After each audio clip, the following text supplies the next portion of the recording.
ఆశిస్తున్నాను. Right, okay. Shivshankar గారు sir, ఏంటి అసలు ఈ లిక్కర్ స్కామ్ ఏంటి? నిజంగా ఈ కుంభకోణం జరిగిందా? జగన్మోహన్ రెడ్డి గారి మీద కుట్ర ఏదో జరుగుతుంది. ఎన్ని కుట్రలు చేసినా సరే ఆయన ఏమీ చేయలేరు. ఆయన ఎప్పటి నుంచో భరిస్తానే వస్తున్నాడు. ఆయన రాజకీయ జీవితం దగ్గర నుంచి, రాజశేఖర రెడ్డి గారు పోయిన దగ్గర నుంచి కాంగ్రెస్ పార్టీనే లెక్క చేయలేదు. ఆయన వీరుల్లా నిలబడ్డాడు. మీరు ఎన్ని కుట్రలు చేసినా సరే డోంట్ కేర్ అంటున్నారు. తాడేపల్లి ఆయన ఇంటిని గేటుని కూడా టచ్ చేయలేరు అన్నది జూపుడు గారి సవాలు. వర్మ గారు, మీకు చర్చలో పాల్గొంటున్న జూపుడి ప్రభాకర్ గారు, దీపక్ రెడ్డి గారు, అనంత్ రెడ్డి గారు, 99 ప్రేక్షకులందరికీ కూడా నా నమస్కారాలు.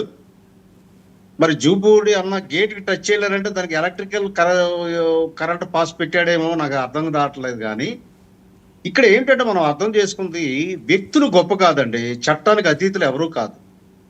ఎందుకంటే ఆయన కాన్స్టిట్యూషన్ మీద, బాబాసాహెబ్ అంబేద్కర్ రాసిన కాన్స్టిట్యూషన్ మీద చాలా గౌరవం ఉన్న వ్యక్తిని నేను నమ్ముతున్నాను బలంగా.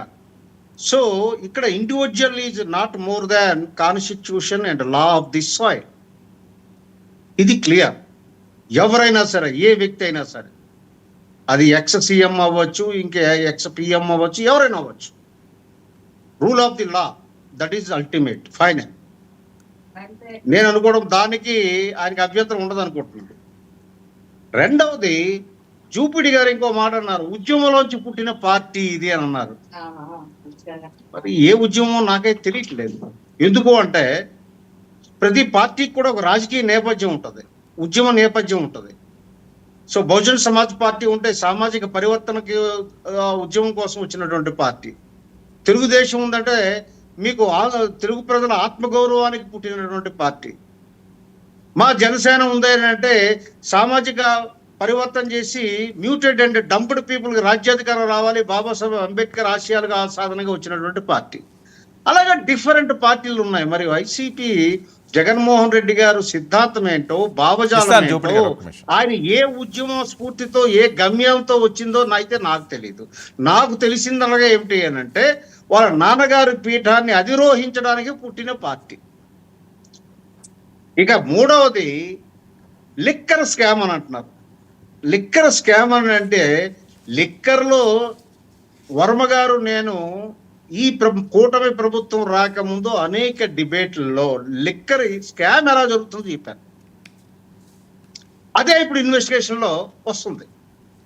ఆ రోజు ఖండించారు వైసీపీ నాయకులు కానీ, జర్నలిస్టులు కానీ, అందరూ కూడా. క్యాష్ ట్రాన్సాక్షన్స్ ఎందుకు చేస్తున్నారు? ప్రపంచమంతా డిజిటల్ మనీలో, కరెన్సీలోకి వెళ్తే క్యాష్ని ఎందుకు ప్రమోట్ చేస్తున్నారు అన్నది మొదటి ప్రశ్న. డిస్టిలరీస్ భాగోతం ఏమిటి అన్నది రెండవ ప్రశ్న. మూడవ ప్రశ్న, వర్మ గారు, అసలు వీళ్ళు కనిపెట్టినటువంటి ఒక మెథడాలజీ లిక్కర్ స్కామ్ లో నేను చెప్తున్నాను. అంటే నేను అంత డీటెయిల్గా ఇప్పుడు చెప్పలేను, ఇన్వెస్టిగేషన్లో ఉంది. ఇన్వెస్టిగేషన్ ఉంటప్పుడు దాని గురించి మనం మాట్లాడకూడదు. ఒక పర్టికులర్ అవర్లో, పీరియడ్లో, మధ్యాహ్నం 3 to 4 ఫలానా బ్రాండ్స్ అమ్మండి, అది అకౌంట్లోకి రాలేదు, గవర్నమెంట్ అకౌంట్లోకి రాలేదు, ట్యాక్స్లోకి రాలేదు.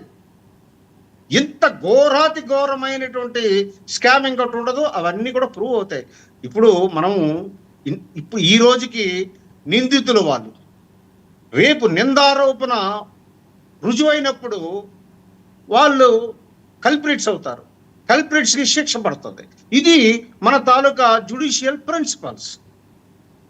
అంతేగాని మమ్మల్ని టచ్ చేయలేరు, మా గోడ తాకలేరు, మమ్మల్ని అది చేయలేరు, ఇది చేయలేరు అనడం అన్నది నేను అనుకోవడం అది కరెక్ట్ పదజాలం కాదేమో. మనం అట్లీస్ట్ ఇంటలెక్చువల్గా థాట్ ప్రాసెస్లో ఉన్న వాళ్ళం మనం యూజ్ చేయకూడనటువంటి పదజాలం అని నా నమ్మకం.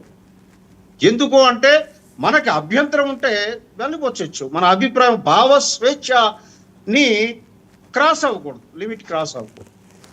ఇప్పుడు దాని మీద ఇన్వెస్టిగేషన్ జరుగుతుంది. ఇన్వెస్టిగేషన్ జరిగాక ఆరోపణలు రుజువైతే అరెస్ట్ చేయడానికి అభ్యంతరం లేదు కదా. ఎవరైనా సరే శిక్ష వేయకూడదని అంటారా? అదేనా భారత శిక్షా స్ఫూర్తి? అదేనా భారత రాజ్యాంగం? కాదు కదా.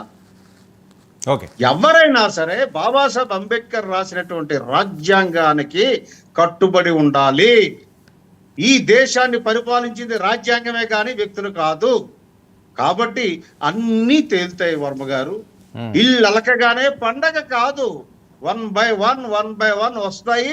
అంతవరకు ఓపిక పట్టాలి, కంగారు పడిపోకూడదు, ఓపిక పట్టాలి. ఓకే, పురుషోత్తం రెడ్డి గారు ఒక్కసారి వర్మ గారు చెప్పండి. ఒక్క నిమిషం పురుషోత్తం రెడ్డి గారు చెప్పండి.